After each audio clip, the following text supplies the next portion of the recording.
Hey everybody, I was asked if I could do a feeding video of my 125 gallon native tank, so here it is. I was trying to get the camera up a little bit higher so we could see the activity right at the surface of the water, but you should get a pretty good idea of how vigorously they feed right there at the surface.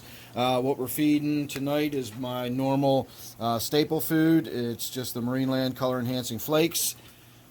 And I throw a very generous amount in here for everybody. I got to make sure it gets to the bottom. I got several fish that stay down on the bottom and feed off the bottom. So I make sure plenty swirls around the whole tank for everybody. So I'm going to get on with feeding the other fish around the room while you watch this one.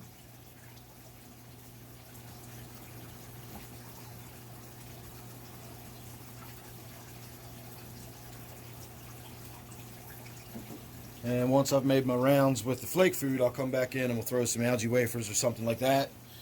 Maybe take the camera off the tripod and have a closer look for a minute or two. Looks like my 55 gallon tank has a Anubias flower forming.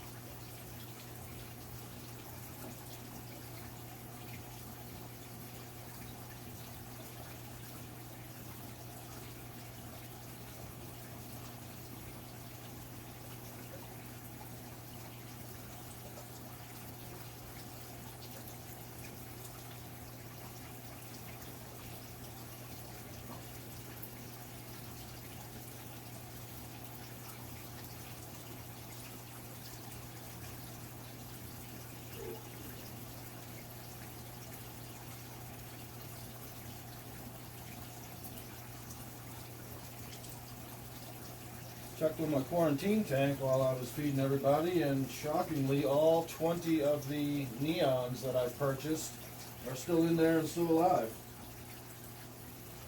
It's unusual to get neons that you don't lose at least a few of them when you buy a large quantity like that.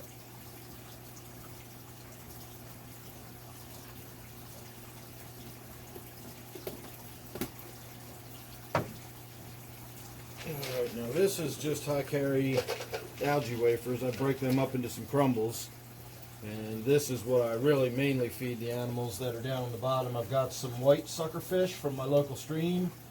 I've also got, I believe it's a gold spot pleco, and then I've also got the tilapia, which actually feeds off of either the plants floating on the surface or algae wafers that I throw down at that end of the tank.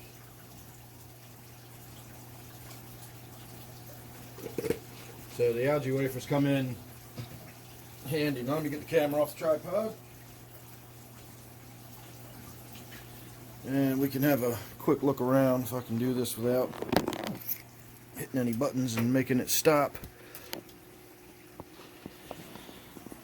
So what I'm thinking about doing next with this tank is getting rid of one or more of these white suckerfish at the bottom. I know that they live in groups, but I think they're okay as singletons too. I don't think anything's going to happen to them if they're not in there in a group. So I've got 3 of them. You can see the biggest one is right there and isn't even hanging out with the rest of the group. So I was considering keeping the smallest one, well, the smaller one that actually looks good and healthy. That one's really big. This one is sort of medium sized, and then the other one, this one here, is actually kind of sickly. I know it doesn't really come out on camera, but it's really sort of angular and almost bony. You can see behind the head there's 2 sort of sharp white lines on either side. Those really do delineate sort of almost sharp angles. It's almost got a squared off back. It's really sort of odd looking, and that is the one that I believe was injured. It jumped out of my waterfall tank and landed in the smaller tank below that, and I had to struggle to get it out of there by hand. And it's still doing okay. I mean, you can see it swimming around, it feeds, it does everything, but it's never ever quite looked right since that fateful day. And so I thought that one might be another one that I might get out of here and just reduce it down to this one. And the reason I'm talking about doing this is just to reduce the bioload in this tank. It gets so dirty so quickly. The amount of mulm and crud that builds up in here and the amount of stuff that collects in the filter are almost too much for me to keep on top of. And I want to add more fish to this tank, but I don't want to keep adding more fish to this tank if we're already having issues with it being overcrowded. And I really wish I could find a spot where you're not seeing more what's outside the tank than what's actually inside the tank. I just have so much light on this tank that the when you light a tank like this, a lot of that light shines around the tank, so anything in front of it, on the floor, near it, just lights up, and then of course you see that reflection in the glass, and it makes it really difficult to get a glare-free video. But it is what it is. My point being that if I reduce the number of fish and reduce a little bit of the bioload that's in this tank, it'll allow me to start building the stock up more in the direction I want to go. And the direction I want to go is a group of them. And I also would like to see some either neons or cardinal tetras in here.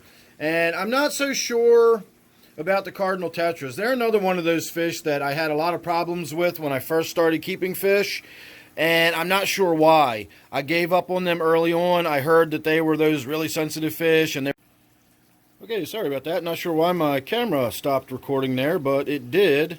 But I'm back. As I was saying about the cardinals, I was always under the impression that they were very sensitive fish, very delicate fish, and that I was not going to be able to keep them just because of my water or something like that for some reason. So I'm not so sure about that anymore. I've been told that about other fish that I've successfully kept over the years. So I'm considering trying the cardinal tetras again in here. I'd like to do neons, but my concern is that the tilapia is big enough that even though it's really primarily just eats plants, it is a cichlid, and it is a pretty big fish. So I don't really think that neons would last very long in this tank. But cardinal tetras get as big as some of these small minnows, or pretty close to it anyway. And so the cardinals might do okay in here. And I've always wanted to keep some cardinals. I love the cardinal tetras. I think they're beautiful fish. So that's an option. I've been told that they need really warm water and that therefore they wouldn't do very well in this tank.